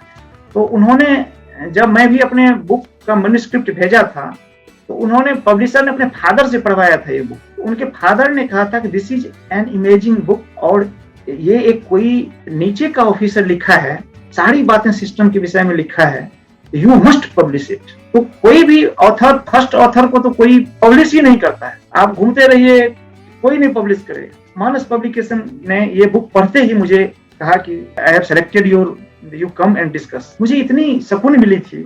तो ये सारे कंट्रीब्यूशन प्रोफेशनल लाइफ में भी और एज एन ऑथर, जो एम नारायणन साहब थे ना, उनसे मुझे बहुत प्रेरणा मिली थी प्रोफेशनल लाइफ के लिए भी। और अभी भी हैं, वो थोड़ा स्वास्थ्य उनका ठीक नहीं है, but whenever I visit there I used to meet him. और फर्स्ट बुक का जब मैं फर्स्ट ड्राफ्ट था, मैं उन्हीं से पढ़वाया था, और इसलिए उन्होंने फॉरवर्ड भी लिखा था इस बुक का, जो होली पुलिस अनहोली पुलिसिंग है, उसका फॉरवर्ड वही लिखे एम नारायणन साहब। तो नए ऑफिसर जो आजकल बन रहे हैं, उनके लिए आप क्या एडवाइस देना चाहोगे? जो नए ऑफिसर जो आते हैं, मैं वही कहता हूँ, मेरा जो एक्सपीरियंस है, बच्चे लोग आजकल बहुत एम्बिशियस हो गए हैं, जल्दी में बहुत रिच बनना चाहते हैं। मैं उन लोगों से यही रिक्वेस्ट करूंगा कि ऑनेस्ट रहो, ऑनेस्टी से काम करो, ऑनेस्ट रहो, देशभक्ति की भावना से काम करो, यही आपको आगे तक ले जाएगा। नए ऑफिसर्स जो भी आते हैं, उनसे मेरी यही सलाह है कि आप out of the box thinking रखिए। किसी भी केस को, जैसे मेरे बहुत सारे लॉ ऑफिसर्स ने मेरे को कहा, आप जो रिपोर्ट लिखते हो ना, that is totally different from other officers. तो आप एक नए सोच के साथ सिस्टम में आओ, और अगर पैसा ही कमाना है तो फिर दूसरा जॉब ज्वाइन करो। अगर आप पब्लिक की सर्विस के लिए जब आए हो, तो पूरी ऑनेस्टी और ईमानदारी के साथ काम करो। यही मेरा उनका कहना है कि ऑनेस्टी बनाए रखना चाहिए। क्योंकि कंट्री तो हमारा है ना, कंट्री को तो हमें बचाना है। अगर आप ये फीलिंग के साथ काम नहीं करेंगे, आप भी अगर उसी लूट खसोट में पड़ जाएंगे, तो फिर ये कंट्री, क्योंकि आपका बाहर जब आप जाएंगे तो आपको लोग एज इंडिविजुअल नहीं देखता है, कहता ये इंडियन है। और आपका कंट्री का ही अगर ये हाल रहेगा तो आपका क्या रिस्पेक्ट मिलेगा। आप अपना कितना भी प्रोस्पेरिटी ले आइए, बड़े बड़े कार में घूमिए, आप बाहर जाइएगा तो आपको छवि एक पुअर कंट्री या एक डेवलपिंग कंट्री के तौर पे ही हो। आपकी कंट्री है, आपको इसे बचाना है। जापानीज लोगों में क्या होता है, कंट्री फर्स्ट। एक विवेकानंद का मैं पढ़ रहा था, किसी ने किसी को जापानी करके गाली दे दिया। उसने कहा कि ये खाना तुम लो, खाना के लिए तुम गाली दे रहे हो, लेकिन जापानी को कभी भी गाली नहीं दोगे। तो मतलब ये फीलिंग ऑफिसर्स में जब तक नहीं आएगी, हम देखते हैं कि ऑफिसर्स अपने साथ 10 तरह के लोग रखे हुए हैं। जब हमारे समझ से ये फीलिंग ऑफिसर्स में भी आता है, जो न्यू जनरेशन के लोग देखते हैं ना ये ऐसे कर रहे हैं, तो वो भी तो एक तरह से मोरली करप्ट ही हुए ना। जो आप ऑफिस रिसोर्सेज यूज कर रहे हैं, यू आर मोरली करप्ट। तो नए जनरेशन भी तो वही सीखेंगे। इसलिए नए जनरेशन से है कि आप कुछ भी देखते हैं अपने इर्द गिर्द, आप you should be an agent of change. आप अपने जगह से स्टार्ट कीजिए, आप ऑनेस्टी रखिएगा तो लोग भी ऑनेस्ट होंगे। मेन मेरा फोकस ऑनेस्टी पे है। ऑनेस्टली वर्क कीजिए और ऑनेस्ट रहिए, क्योंकि आपको बहुत तरह के लोगों का प्रेशर आएगा। You should be honest. तो आपके हिसाब से जब ऑफिसर एग्जाम के लिए बैठ रहा है तो उसको क्या क्या चीजों का ध्यान रखना चाहिए? कि सबसे पहले तो आपको बड़ा ड्रीम रखिए, ड्रीमर बनिए, बड़ा ड्रीम रखिए और उसको पूरा करने के लिए जी जान लगा दीजिए। आप जब ड्रीम नहीं देखेंगे, आप एक ऑथर बनने का सपना नहीं देखेंगे, तो आप बुक कैसे लिखेंगे। आप एक आईएएस ऑफिसर बनने का सपना नहीं देखें, बी अ ग्रेट विजनरी। बड़ा ड्रीम देखिए और उसके साथ आप उसके लिए जी जान से आउट ऑफ द बॉक्स सोचिए, कंफर्ट जोन से बाहर निकलिए। आप जब तक कंफर्ट जोन में रहेंगे, कंफर्ट जोन एक ऐसा जोन होता है ना जहाँ पे सब कुछ रिलैक्स्ड, आपको रास्ता दिखाया हुआ मिलता है। जब आप कंफर्ट जोन से बाहर जाते हैं तब आपको नया रास्ता चुनना पड़ता है।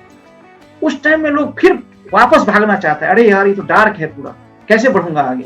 तो हमारे समझ से आप कंफर्ट जोन से जब बाहर जाते हैं तो आप वापस मत आइए, नया रास्ता बनाइए। और नया रास्ता बना के, क्योंकि नए रास्ते वाले को ही लोग जानते हैं, और ये वर्ल्ड में 5% ही आदमी ऐसे हैं जो out of the box thinking रखता है, कंफर्ट जोन से बाहर जाके काम करता है, उसी को लोग याद करते हैं। आप अगर इससे डरिएगा, ये बुक में ये कंटेंट्स देने से अमुक ग्रुप का लोग नाराज हो जाएगा, तब तो आप कभी लिख ही नहीं पाइएगा। माने आपको फियरलेसली ग्रेट विजनरी बन के out of the box thinking के साथ कंफर्ट जोन से बाहर निकल के काम करना पड़ेगा।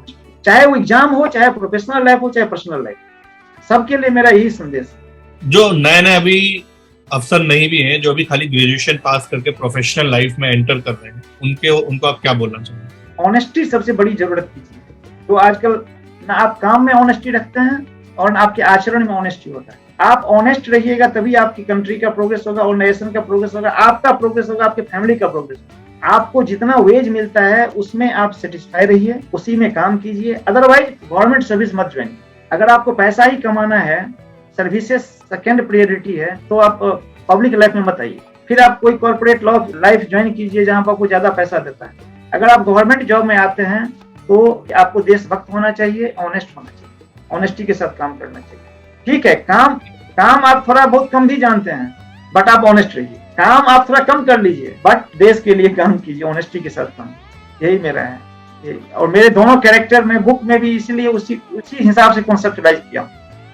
कोई भी आने वाले व्यक्ति, मैं यही आह्वान करूंगा कि मेरे बुक एक बार सिस्टम में आने से पहले पढ़े, क्योंकि किसी रीडर ने मेरा ये फीडबैक भी दिया था। ये बुक तो एक मॉडल बुक है जो कि ट्रेनिंग इंस्टीट्यूट में पुलिस ऑफिसर्स को पढ़ाया जाना चाहिए।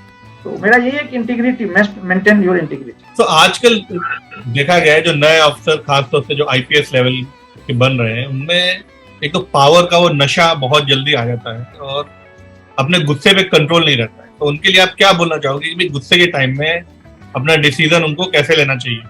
तो मैं दूसरे को, अपने सीनियर्स ऑफिसर्स पे कोई कमेंट नहीं करना चाहूंगा। जो भी कोई सीनियर ऑफिसर्स आते हैं, कॉलोनियल माइंडसेट से तो दूर रहें, यही मेरी बुक में भी लिखा हुआ है। हर कोई, चाहे वो सीनियर ऑफिसर्स हों या नीचे के अधीनस्थ लोग हों। लेकिन मैं अपने लिए सोचता हूँ कि मेरे को जब कभी गुस्सा आता है तो मैं चुप हो जाता हूँ, मैं रिएक्ट नहीं करता हूँ।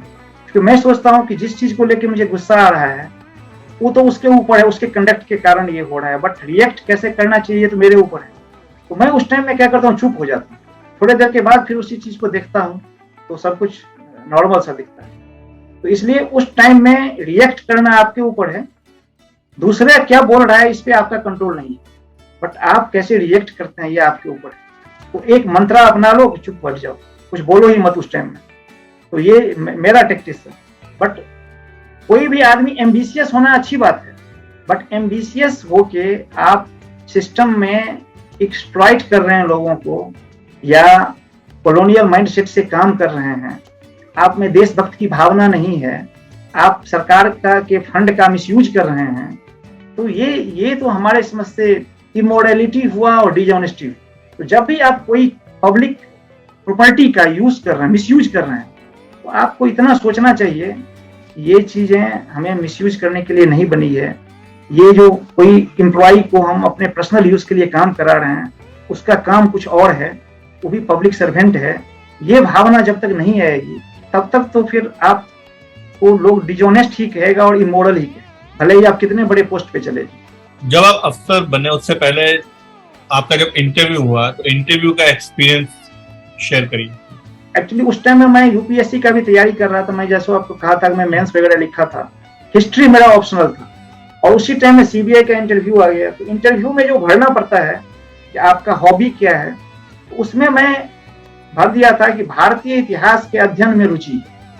सब लोग हम पे हंस रहा था कि यार लोग हॉबी देता है क्रिकेट, कोई हॉबी देता है फुटबॉल, कोई बुक पढ़ना, तुमने ये लिख दिया कि भारतीय इतिहास के अध्ययन में रुचि। क्योंकि मुझे इतना कॉन्फिडेंस था भारतीय इतिहास पे, जबकि फिजिक्स ऑनर्स मेरा सब्जेक्ट था, मैं सिर्फ यूपीएससी के लिए तैयारी किया था भारतीय इतिहास की। और उस इंटरव्यू में दो जो मेंबर थे वो खाली हमको भारतीय इतिहास नहीं पूछना शुरू किया, और वो मेरा स्ट्रॉन्ग पॉइंट था। उसमें एक क्वेश्चन उन्होंने पूछ दिया कि व्हाट इज धम्म, धम्म अशोक का जो धम्म था। तो मुझे अभी भी याद है, मैं इतना भारतीय इतिहास में रुचि मेरी हो गई थी, जो अशोक के स्तंभ पे पाली भाषा में लिखा हुआ था धम्म का परिभाषा, मैं वो पाली भाषा में ही उनको आपासिनवे बहु कथाने दया दाने सचे सोचिए, अर्थात पापहीनता, बहु कल्याण, दया दान, शुद्धता, ये धम्म का मेन सार है। ये जो मैं उनको उसी भाषा में सुनाया, वो इतना खुश हुए। और उसके बाद जो दूसरा मेंबर ने कुछ पूछा कि अशोक ने श्रीलंका में बौद्ध धर्म के प्रचार के लिए किसको भेजा, तो उन लोगों को चेयरमैन कह रहे थे छोड़ो छोड़ो छोड़ो इसको जाने दो। मतलब इतना हमारे उस आंसर से सेटिस्फाई हो गए, और शायद मेरा यही आंसर मेरे सिलेक्शन का रीजन था, ये मुझे अभी भी याद है। तो इसलिए आप जब भी कभी कोई हॉबी भरे ना, तो उस पर आप सीधे ऐसे नहीं भर दो। जिस टॉपिक पे आपको कॉन्फिडेंस हो, या जो आपसे फैमिलियर हो, जिससे आप कन्वर्सेंट हैं, वही चीज हॉबी में भरना चाहिए। और हॉबी की चीजें तो पूछा ही जाता है। तो मुझे अभी भी याद है कि मैं इतना टफ टॉपिक दिया था, शायद ही कोई देता होगा इस तरह का हॉबी, और मैं तो बचपना था, ये कॉन्फिडेंस था कि मैं जवाब दे दूंगा। और लकीली देखिए ऐसा क्वेश्चन पूछा मुझे आता था और मैं जवाब दे दिया। तो इससे यही सीख मिलती है कि आपको गलत चीज मत भरिए। गलत चीज में फुटबॉल भर देता है, मैं कभी खेला नहीं था, तो उससे अच्छा है कि भारतीय इतिहास भरो जो आप जानते हो। तो ये चीज है इंटरव्यू का, मैं आपसे शेयर, मुझे याद अचानक आ गया अभी, इसको मैं आपसे शेयर करके। तो अब रैपिड राउंड चालू करेंगे हम अपना। ओके ठीक है sir, ready. Author, police officer, poet, reformer. अगर खाली एक ही आपको चूज करना है कि यही कैरियर आपको बनाना है, तो वो एक क्या हो? Author. Favourite colour? Blue. Favourite destination? Robben Island in South Africa, where Nelson Mandela was lodged for 27 years. I wish to see that place. And another point is Kanyakumari Vivekananda Rao. Success in one line? To make difference in the life of others. Things in your wish list? To write more books and to explore the world, to visit maximum countries. Your dream house? A place where I can sleep peacefully. So at last, अगर आपको बोला जाए कि अपनी पूरी जीवन कथा और अपने बारे में एक लाइन में डिफाइन करें आप, तो वो लाइन क्या होगी आपके बारे में? To work in such a way in your personal, professional and writing life that can make difference in the life of others. वही मनुष्य है जो मनुष्य के लिए मरे। Thank you very much for your time and opening your heart and telling in depth about you on our show, plus the advices you have shared for young generation. Thank you very much. Thank you very much, Gaurav ji, for inviting me on this prestigious platform, and I wish you all the best. I hope my interview would make difference in the life of some of your viewers, and I would also like to thanks to all your viewers. Thank you very much, sir. बहुत बहुत धन्यवाद। Thanks for watching Amazing Mentor. Don't forget to subscribe and hit the bell button to get regular updates. Thank you very much.